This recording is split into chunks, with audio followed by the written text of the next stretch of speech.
Olá, boa noite. O outono começou. O panorama de hoje mostra como a nova estação chegou ao estado e qual a previsão do tempo para as próximas semanas. Veja também, Prefeitura aposta em parceria público-privada para melhorar iluminação em parques da capital. Jovens internos da FASC participam das comemorações dos 246 anos de Porto Alegre. E ainda, os segredos do envelhecimento saudável em Passo Fundo.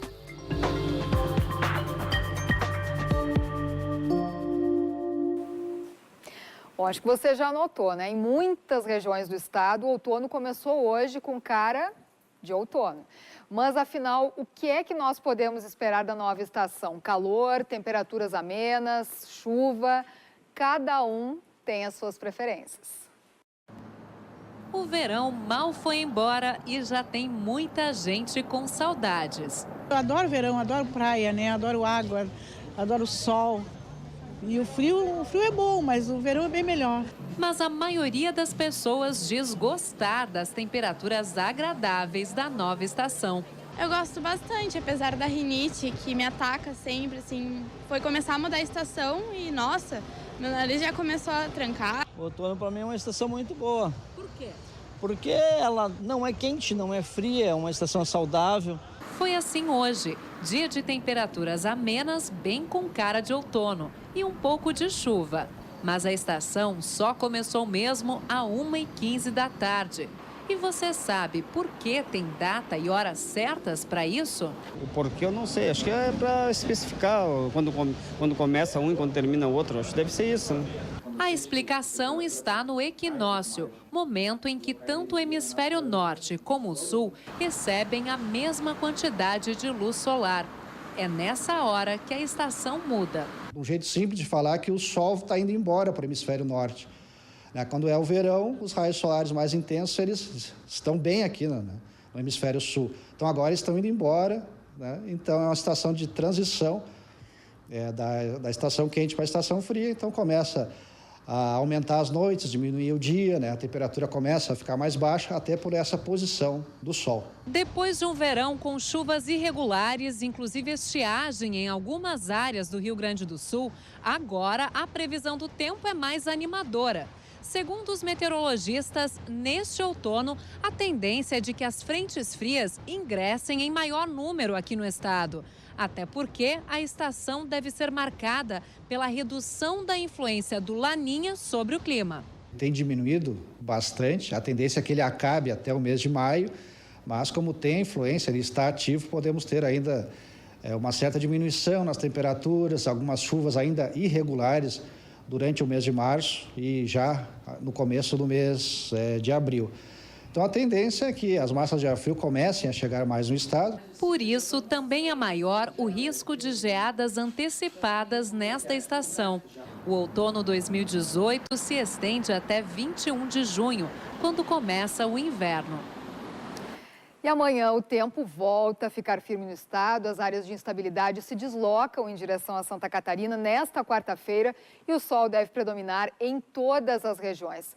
Vamos dar uma conferida aqui no mapa, então, porque em todo o estado a previsão é de sol, com algumas nuvens e névoa ao amanhecer. Isso porque as temperaturas começam a ficar mais amenas, com manhãs mais frias e com aumento das temperaturas no decorrer do período. Vamos ver, então, como elas ficam. Em Porto Alegre, mínima de 16 e máxima de 24 graus. Em Passo Fundo, amanhecer mais friozinho, com mínima de 13 e máxima de 25. Quase a mesma situação de Rio Grande, que vai ter mínima de 13 e máxima de 24 graus. Considerada uma das capitais mais arborizadas do país, Porto Alegre está cheia de parques, mas frequentar esses espaços à noite muitas vezes é perigoso, principalmente porque eles estão mal iluminados. A prefeitura promete solucionar o problema com uma parceria público-privada. Anoitece em Porto Alegre. No Parque Marinha do Brasil, as luzes se acendem às 7 da noite. A sensação de segurança faz com que algumas pessoas continuem pedalando, caminhando e até namorando. Se sente muito mais seguro e Até para andar, caminhar, como por exemplo, tem muita gente que caminha pelo parque, né? O pessoal vai procurar muito mais caminhar ou correr onde tem luz do que no escuridão, né? Mas a iluminação não é suficiente para chegar até as canchas de futebol. O jogo é realizado praticamente no escuro. Toda vez é assim, a gente joga no escuro. Chegou 6 horas. Seria melhor se tivesse uma luzinha, né? Seria, não, refletor tem, pode ver aí. Ó. Refletor tem, eles não ligam. A Redenção, um dos parques mais populares da cidade, também é circundada de luzes ao anoitecer. Mas a luminosidade não chega por entre as milhares de árvores, criando um cenário sombrio. Para esses atletas noturnos, a iluminação do local é inapropriada. Eu acho que a Redenção não favorece a prática do esporte. Em função da iluminação? Em função da iluminação nesse horário. Muito ruim. Por quê? Porque as árvores cobrem muito da luz e que essa parte é gostosa de correr, mas para lá fica difícil. Na capital existem cerca de 100 mil pontos de luz. Em 2012, foi lançado pela Prefeitura o programa Porto Alegre Mais Luz, que substituiu equipamentos antigos por luminárias mais modernas. Para a atual gestão, as lâmpadas ficaram obsoletas e serão trocadas por lâmpadas de LED. Praças e parques serão contemplados. Os LEDs de alta potência economizam 60% em relação à iluminação que nós temos. Só isso já justificaria uma questão de sustentabilidade. Mas, além disso, esse projeto também aumenta a segurança do cidadão, porque essa iluminação tem uma dispersão, uma distribuição melhor, ou seja, diminui a quantidade de pontos cegos na cidade, e também uma questão de conforto, que é uma iluminação que tem uma luz mais próxima da cor, da luz do sol, tem um índice de referência de cor muito mais alto, o cidadão consegue enxergar melhor as coisas e, além do que, tem uma temperatura mais adequada. A expectativa da Prefeitura é concluir as substituições em até 3 anos. Serão investidos R$200 milhões. A cidade melhor iluminada vai permitir momentos como esse, em que o tio e sobrinha brincam na pracinha à noite. Iluminação é tudo, né? Na pracinha da noite. Dá pra chegar depois do trabalho, paramos pra tomar um café na padaria, agora aí a sobrinha pediu, né? E o tio tem que fazer o dever dele, né? E as obras no entorno da nova ponte do Guaíba, na Rua Voluntários da Pátria, devem ser concluídas em 4 meses. Os trabalhos começaram nessa semana e são executados pelo consórcio responsável pela construção da ponte. Desde que os pilares para a nova ponte foram erguidos, o tráfego diário nos bairros Maitá e Navegantes é afetado. Além disso, existem os congestionamentos em dias de jogos ou grandes eventos na Arena do Grêmio. Por isso, a ideia é recompor a avenida como era antes das obras, com pista dupla nos 2 sentidos. Mesmo com as máquinas trabalhando, o trânsito não deve ser interrompido. Mesmo com esse tratamento que tem hoje, a gente vai conseguir trabalhar numa área que não afete o trânsito, não vai ter o pare e siga. O trânsito vai continuar seguindo na Voluntários normalmente. Nós vamos trabalhar então a área paralela a ela, fazendo o alargamento e vindo liberando em etapas. Quando estiver pronta a primeira etapa, a gente já libera o trânsito naquela novo local e retoma as obras. O projeto de execução está concluído desde 2016 e a previsão de duração das obras é de 120 dias. A última etapa será ajustar o acesso à freeway e reinstalar parte da rede elétrica, que ainda depende de autorizações. Não vai, vamos dizer assim, se resolver todos os problemas essa obra, mas vai melhorar muito a quem vai na arena assistir os Jogos do Grêmio. Ainda hoje, veja como os internos da FASC participam das comemorações dos 246 anos de Porto Alegre. E depois do intervalo, os segredos para o envelhecimento saudável em Passo Fundo, em instantes.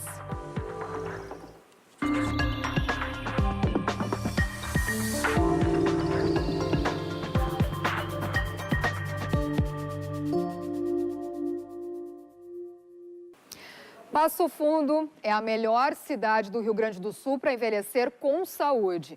É o que aponta uma pesquisa do Índice de Desenvolvimento Urbano para a Longevidade. O município da região norte é destaque em opções de serviços médicos, mas é no estilo de vida do povo e nas atividades culturais e de lazer que a população dá um salto de qualidade de vida. A reportagem é da UPF TV.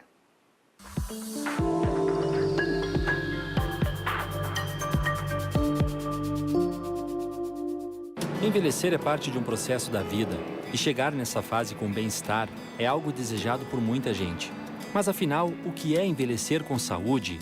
Essa é uma questão que envolve hábitos diários e vai muito além do cuidado com a alimentação.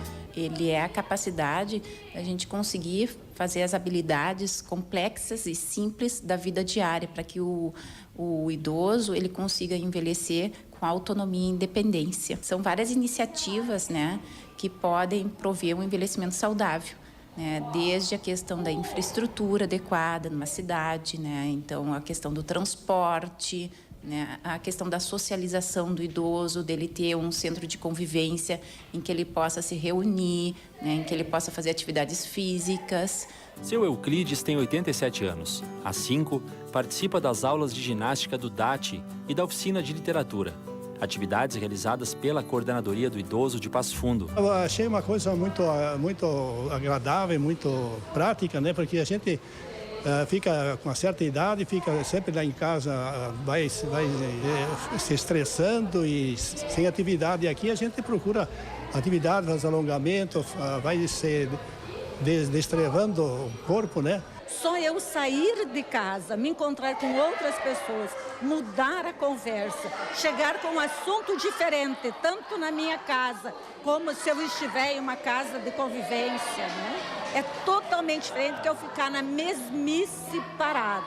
Com o início do Pilates, foi uma das melhores maneiras com que eu consegui ter uma vida mais ativa, mais disponibilidade para o trabalho, mais energia e mais assim, vontade de caminhar, vontade de fazer outras coisas. A terceira idade, hoje, ela apresenta uma qualidade de vida maior. Correto? Então, em cima disso, nós, como instituição aqui do CREAT, a gente trabalha com atividades físicas e essas de lazer, culturais, que são, no caso, a dança. Tá? Movimentação, socialização, elas ajudam, facilitam e positivam ainda mais o entendimento delas. Elas saem com mente e corpo trabalhados.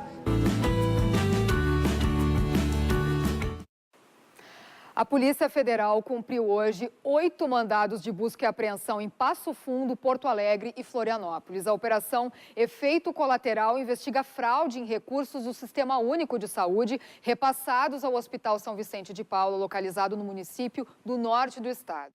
A suspeita é de que os desvios podem chegar a R$400 mil em favor de uma empresa de fachada que presta serviços de consultoria à instituição de saúde. Confira também outras notícias do dia. A Polícia Civil apreendeu mais de 100 armas de diversos calibres em uma residência de Alvorada, na região metropolitana. Conforme as investigações, o local funcionava como uma fábrica clandestina de produção e reparo dos armamentos que eram vendidos ou alugados para criminosos da região. Na residência também foram apreendidos R$300 mil em dinheiro e drogas. Um homem de 57 anos foi preso em flagrante. Um estudo da Fundação SOS Mata Atlântica revela que somente 1 entre 15 pontos de coleta de água no Rio Grande do Sul apresentaram boa qualidade. Em 13 pontos, a situação é considerada regular e em 1 ponto, a qualidade é ruim. Nenhum local foi avaliado como ótimo.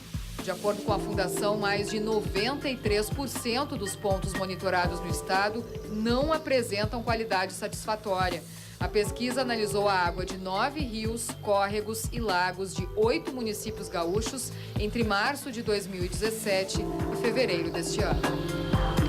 E o Fórum Mundial da Água em Brasília fechou hoje o 3º dia de debates sobre o futuro da água no planeta. A crise hídrica já é uma realidade em muitos países e a experiência dos outros pode ser o caminho para minimizar o consumo excessivo e até a falta de cuidado com os recursos naturais. O Fórum Mundial da Água reúne as maiores autoridades mundiais do tema. Celebrando o evento deste ano, o Conselho Mundial da Água, instituição organizadora do evento, lançou o livro Segurança Global da Água, que aborda a gestão dos recursos hídricos em vários locais do planeta. Benedito Braga, presidente do Conselho Mundial da Água e organizador da coletânea, destacou a importância do Brasil sediar o Fórum Mundial da Água. O Brasil tem uma lei muito sofisticada, tem uma Agência Nacional de Águas, tem órgãos gestores estaduais, comitês de bacia, onde a sociedade civil organizada participa no processo de tomada de decisão, é um sistema muito avançado e que dá a oportunidade de nós compartilharmos com os nossos parceiros internacionais esses avanços do nosso sistema de gestão de recursos hídricos. Braga também falou dos resultados esperados no encontro. Eu tenho certeza que muitos países vão trazer experiências exitosas de como trataram crises hídricas e que vão trazer essas experiências para nós. Quem estiver em Porto Alegre entre os dias 6 e 8 de abril poderá aproveitar mais de 200 atividades culturais gratuitas. É a terceira edição da Virada Sustentável. O evento começa com uma palestra no Teatro da Unicinos. Representantes das 3 principais universidades gaúchas vão debater como ajudar a melhorar a qualidade do ensino básico, já que a educação é o grande tema da virada deste ano. Mas locais como a Redenção, a Vila Flores e a Casa de Cultura Mário Quintana também vão receber atividades. Neste ano, elas estarão divididas nas chamadas trilhas, ou uma série de eventos reunidos em temas, como acessibilidade, sustentabilidade e música. A Orquestra Vila Lobos já está confirmada entre as mais de 80 atrações artísticas.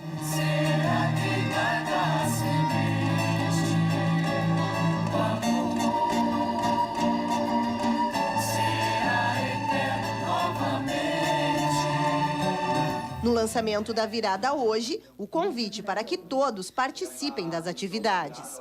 É um momento de chamar atenção para a questão da sustentabilidade como uma questão importante na sociedade contemporânea, que nós precisamos pensar sobre isso e ter atitudes, não só sustentabilidade numa visão de questões ambientalistas. Existem outros temas que são importantes para a sustentabilidade, como a questão de um ensino de qualidade, que é uma das abordagens que nós estamos tentando dar ênfase nessa terceira edição da Virada em Porto Alegre. E depois do intervalo, as notícias do esporte aqui no Panorama. E ainda, internos da FASC participam das comemorações dos 246 anos de Porto Alegre.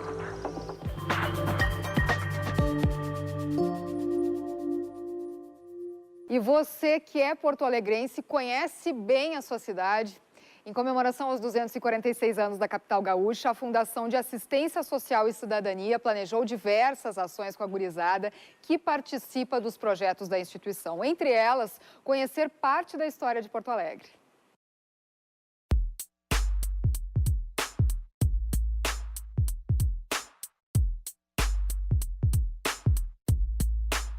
Redenção, Praça da Alfândega, Usina do Gasômetro. Pontos turísticos bem famosos de Porto Alegre, mas que muitos ainda não visitaram, seja em função de tempo ou de distância. Bruna é moradora do bairro Arquipélago, nas ilhas da capital, e sonha em conhecer a Casa de Cultura Mário Quintana. Eu gosto da cultura, só que eu não conheço muito bem, eu tenho vontade de conhecer, porque eu gosto dos pontos turísticos de Porto Alegre, só que eu não conheço. A experiência de Bruna também será compartilhada por este grupo, mas alguns, como a Isadora, já conhecem a maioria dos pontos turísticos, só que não faziam ideia da história por trás deles. É muito interessante saber que cada ponto turístico tem a sua história, mas tem muita importância a cada uma.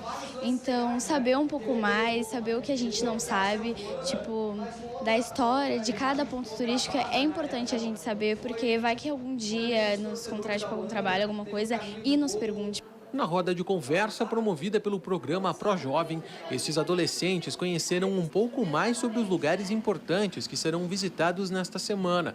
A atividade faz parte das comemorações de 246 anos da capital gaúcha. Segundo o coordenador da unidade, o tour pela cidade é uma forma dinâmica de trabalhar a autonomia dos adolescentes, um dos pontos chaves do programa. Preparar esses adolescentes, ser um cidadão e chegar no ponto final do nosso serviço, né? Que seria o serviço de convivência, fortalecimento de vínculo, que seria o quê? O mercado de trabalho. Preparar esses jovens para o mercado de trabalho. Que muitos adolescentes chegam para mim com escolaridade muito baixa, né? Muito baixíssima, né? Fora evadido da escola, e a gente empodera eles, recoloca eles para chegar nessa caminhada pronto para encarar o mercado de trabalho no estágio, que hoje está bem concorrido e eles têm as mesmas oportunidades. Para quem mora em lugares mais afastados da região central, como a Bruna, por exemplo, a atividade também serve para trabalhar questões ligadas à cidadania. Embora morem longe, todos são cidadãos de Porto Alegre e precisam se reconhecer como tal. Nessa atividade, a gente tentou pesquisar bastante para trazer eles para Porto Alegre mesmo, né? Vocês pertencem a Porto Alegre, vocês têm pontos culturais, vocês têm pontos de, enfim, podem fazer esporte, enfim.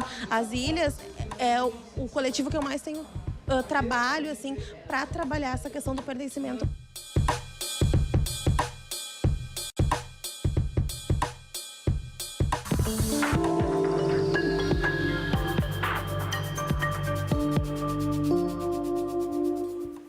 E agora a gente vai falar de esporte aqui no Panorama, porque hoje sai o primeiro semifinalista do Campeonato Gaúcho. Depois do empate em 1-1 no último sábado em Santa Cruz do Sul, Caxias e Avenida entram no campo do Estádio Centenário às 9h30 da noite para decidir quem passa para as semifinais do estadual. Por causa do gol qualificado, os caxienses podem empatar por 0-0, que seguem adiante. Novo empate em 1-1 leva a decisão para os pênaltis e com empates a partir de 2-2, a vaga fica com o Avenida. Lembrando que o vencedor deste confronto enfrenta Grêmio ou Inter na próxima fase. E quem não se deu bem nesse gauchão foi o Cruzeiro. A equipe de Porto Alegre venceu apenas 2 das 11 partidas que disputou, caiu para a divisão de acesso de 2019 e agora vai ter que lutar para voltar para a elite daqui a 2 anos. Rebaixado depois de 8 campeonatos gaúchos, o Cruzeiro de Porto Alegre ainda tenta assimilar a queda. O time foi derrotado pelo Caxias por 1-0 na última rodada da primeira fase. Dirceu reconhece as falhas cometidas pelo clube, que levaram ao rebaixamento. O time para cair, ele tem um processo, entendeu? Ele tem um processo, eles são jogos, são desde a montagem do grupo, comissão técnica, isso é um processo que acontece durante o campeonato e que acaba num resultado super negativo. Então, houve erros nossos, da direção, da comissão técnica, de jogadores, enfim. É um conjunto de coisas mal feitas que reduz no rebaixamento. Com uma história cheia de altos e baixos, o Estrelado, fundado no dia 14 de julho de 1913, despontou durante décadas como a terceira força do futebol gaúcho. Em 1979, o futebol profissional do clube entrou em recesso, só voltando em 1991. Em 2011, o recomeço. O time retorna à elite do futebol gaúcho, ano em que dá início à construção do novo e definitivo estádio na cidade de Cachoeirinha. Agora o clube já traça estratégias para retornar à primeira divisão. E quando nós subimos em 2010, 90% dos jogadores eram formados no próprio clube. Eram meninos que têm uma identificação, tinham identidade com camisa. A partir do momento que tu começa a largar esse trabalho de lado, daí tu tem que chega um gauchão, tu tem que contratar 20 e poucos jogadores.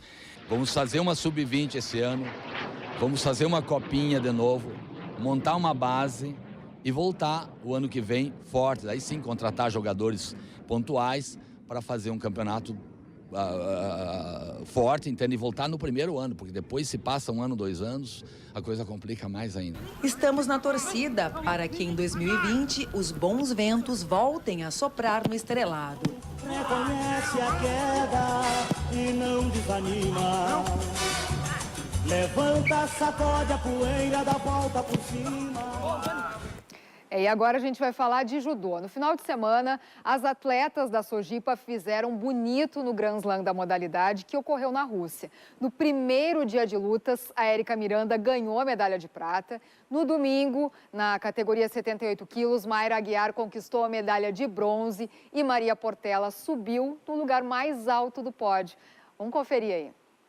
Na categoria 70 quilos, Maria Portela conquistou a medalha de ouro. Cabeça de chave número 1 no seu peso, Maria Portela fez valer o favoritismo. Em 3 lutas, 3 aipons sem muita demora. Ao todo, o Brasil faturou 8 medalhas, na competição, encerrando a sua participação em terceiro lugar no quadro, atrás de Japão e Rússia. A seleção conquistou 1 ouro, 2 pratas e 5 bronzes. E confira agora alguns eventos com inscrições abertas aqui no estado na nossa agenda esportiva. A primeira etapa do circuito de tênis gaúcho acontece no próximo final de semana nas quadras do Tênis Clube Santa Cruz.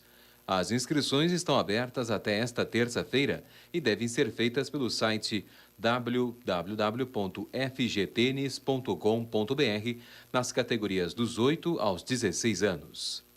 A Associação Vale do Taquari de Esportes, AVATES, realizará nesta sexta-feira, dia 23, a sua tradicional peneira. O evento é uma seletiva para novas atletas que queiram integrar as equipes de competição das categorias de base. A inscrição é gratuita para meninas nascidas entre 2001 e 2006. Informações na Secretaria do Colégio Martin Luther, pelo telefone 51 37 12 12 48. E o Panorama volta amanhã às 7 horas, hein? Na sequência, fique com o Debate TVE, que hoje discute a indumentária gaúcha. Uma boa noite, até amanhã.